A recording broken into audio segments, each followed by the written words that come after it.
perlu digarisbawahi bahwasanya ketika kita merasa dihidupkan oleh Allah, artinya Allah itu sebagai sesembahan, beliau berada di luar diri kita.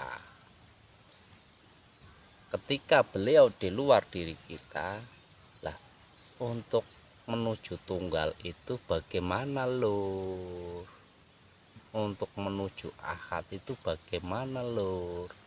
Ya nggak bisa, wong diri ini merasa dihidupkan sehingga diri ini merasa mengabdi kepada Allah. Sedangkan kita tahu satu kehidupan hanya ada Allah, yang hidup itu hanya Allah.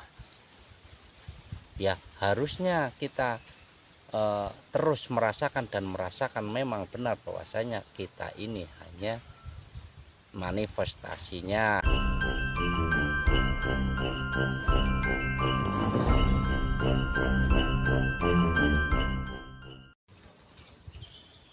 Assalamualaikum warahmatullahi wabarakatuh. Bismillahirrahmanirrahim. Alhamdulillahirabbil alamin. Wa bihi nasta'inu ala umuri dunya waddin. Wassalatu wassalamu ala asrafil anbiya'i wal mursalin wa ala alihi wa ashabihi ajmain. Amma ba'du. Saudaraku, dimanapun Anda berada, baik yang berada di alam dunia yang nyata ini ataupun yang berada di alam gaib sana, ya, yang kita tidak bisa melihat, yang manusia tidak bisa melihat. Saya sapa semuanya, semoga kalian semua berbahagia. Semoga kalian semua senantiasa mengejar kebenaran, senantiasa mencari-cari ilmunya, menanyakan sesuatu yang selama ini dipendam, selama ini dibungkam, agar semua bisa terbuka, sehingga kita bisa merasakan kehidupan yang enak, kehidupan yang nikmat, tanpa ada satu kekhawatiran, tanpa ada keraguan yang dirasakan di dalam dirinya. Sedulur kabeh, baik yang nampak ataupun yang tidak nampak. Pada sesi kali ini saya akan mengutarakan sebuah tema yang berkaitan dengan pengenalan diri. Ya. Barang siapa mengenal diri, maka dia akan mengenal siapa Tuhannya. Man arafa nafsahu faqad arafa rabbahu. Nah, apa yang harus dilakukan agar seorang itu bisa mengenal diri? Apa yang harus dijalankan agar seseorang itu bisa kembali kepada yang tunggal, kepada yang esa, Allah Subhanahu wa Ta'ala. Nah, ini nanti saya akan kupas, nanti saya akan sampaikan di sini. Sebelumnya kita ngaji santai seperti biasa ya lur. Kita rokokan dulu. Rokokan, ini pipanya, ini koreknya lur, santai.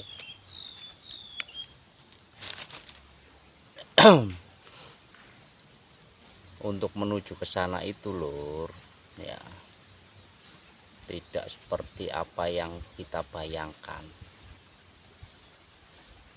tidak seperti apa yang pikiran ini selalu tertuju kepada sesuatu yang belum sampai, tertuju kepada sesuatu yang kita sendiri belum pernah merasakan, belum pernah menghampiri, belum pernah membuktikan ya.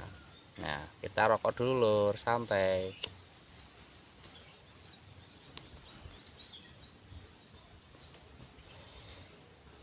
Kita lanjut kembali.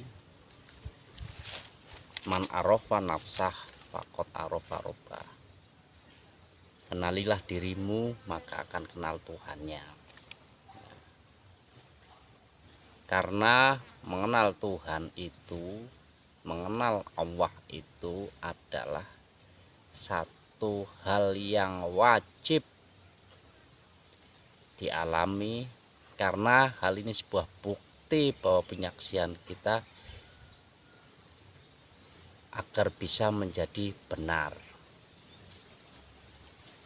agar syahadat kita bisa menjadi syahadat yang sesuai dengan syahadat tauhid, yaitu syahadat yang benar-benar menyaksikan keesaannya Allah. Nah, gitu Lur.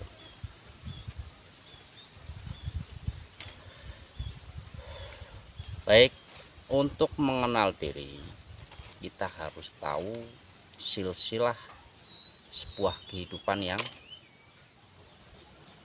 tunggal, silsilah penciptaan semesta, penciptaan manusia. Ini kita harus tahu terlebih dahulu ya.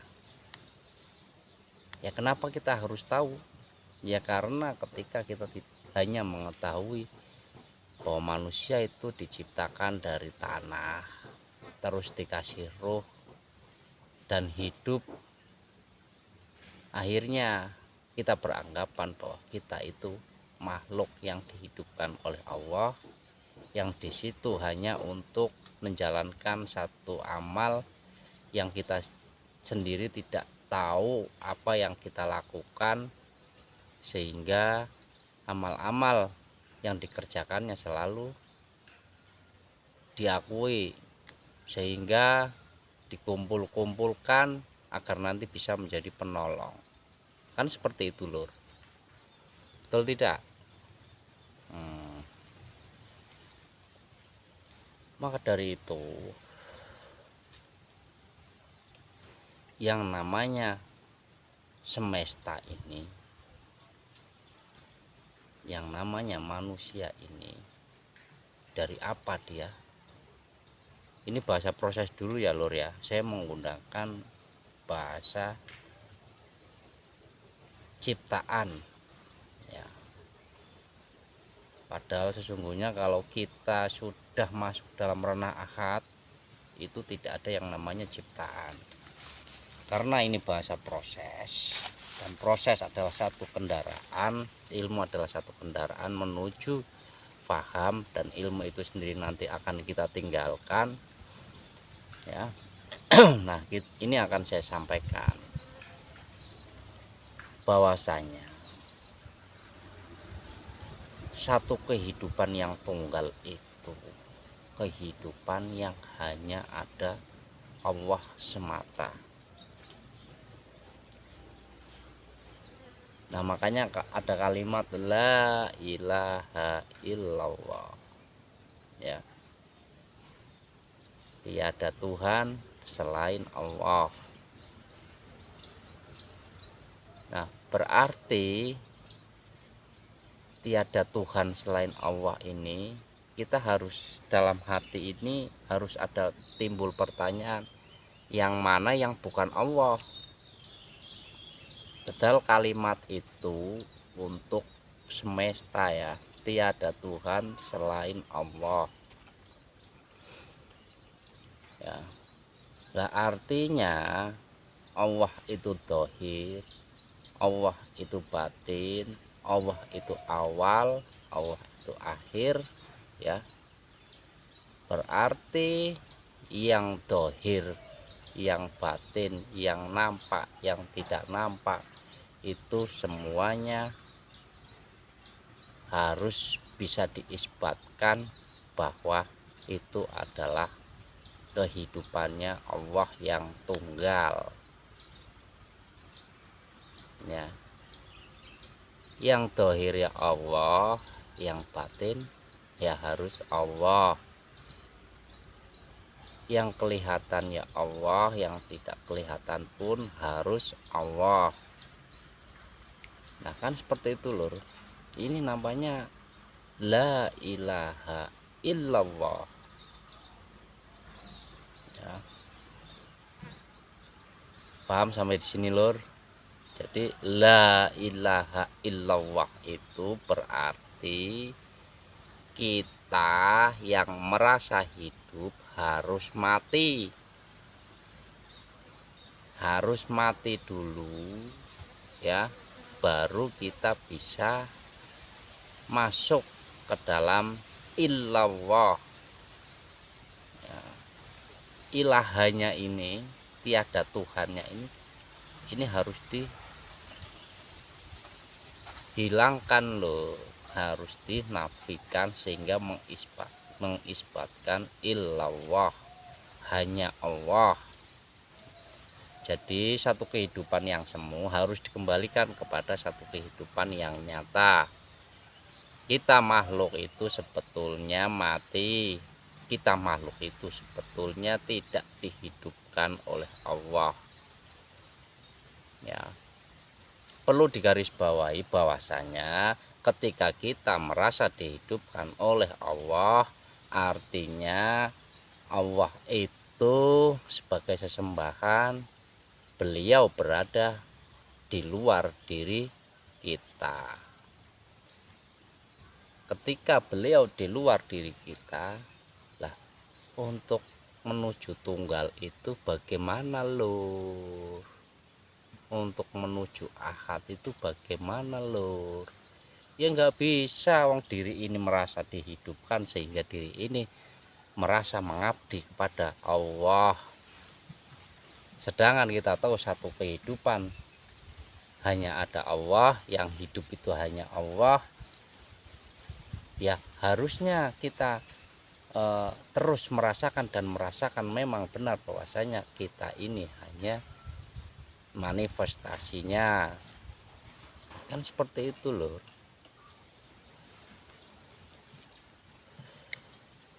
Nah, jadi mengenal diri ini yang kita sebut sebagai diri itu yang mana ya. Diri ini bukan raga, diri ini bukan jasad.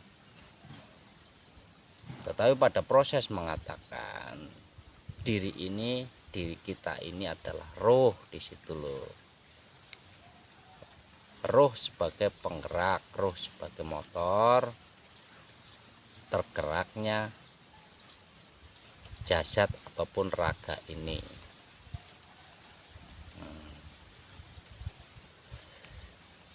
Akal pikiran memang mengatakan geraknya raga ini adalah karena fungsi organ tubuh kita itu masih normal sehingga raga ini bisa bergerak. Bukan begitu lor, tidak demikian. Raga ini hanyalah cangkang. Raga ini itu hanyalah gerbong lor yang ditarik oleh lokomotif. Geraknya gerbong itu tergantung lokomotif yang menggerakkan ya. Nah, kita harus tahu ya, karena pikiran ini tercipta. Ini saya bahasa tercipta lagi lor, padahal tidak ada ciptaan karena ini proses ya lor. Karena pikiran ini tercipta untuk di situ menjadi skenario, menjadikan manusia ingat dan tidak ingat, menjadikan maksiat dan taat di situ. Nah, disitulah manusia banyak terpedaya oleh yang namanya pikiran. Padahal pikiran itu adalah hidupnya Allah juga. Nah, itu loh. Lah kenapa kalau memang Allah mempunyai tujuan lain, kenapa Allah harus menciptakan pikiran?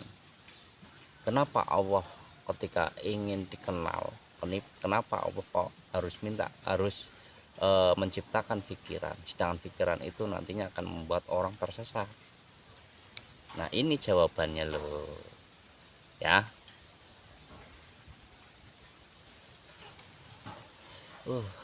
Rokoknya nikmat loh, nikmat. Kita harus bisa merasakan satu kenikmatan saat ini, di sini, detik ini, sekarang, dimanapun Anda berada. Nikmatilah kebahagiaan itu, jangan tunda-tunda ya lor ya.